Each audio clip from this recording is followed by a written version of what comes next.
కావాలి బర్గర్ కావాలా? నాన్న కొనియలేదా? ఏం చెప్పాడు ఏం చెప్పాడు ఏం చెప్పాడు ఏం చెప్పి తీసుకొచ్చాను నేను? బర్గర్ కొనిస్తా అన్నాడా? కొనియలేదా?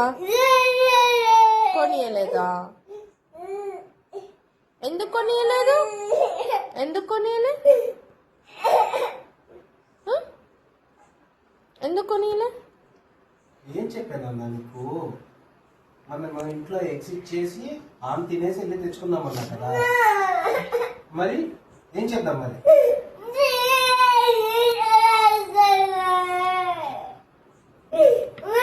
బర్గర్ కావాలా? ఆమె తినేసి నువ్వు నేను నాన్న వెళ్ళి తెచ్చుకుందాం. ఓకే? ఆమె తినవా? బర్గరే తింటావా? బర్గర్ తిన్న తర్వాత ఆమె తింటావా? ఫస్ట్ బర్గర్ తర్వాత ఆమె. ఫస్ట్ ఆమె తిను తర్వాత బర్గర్.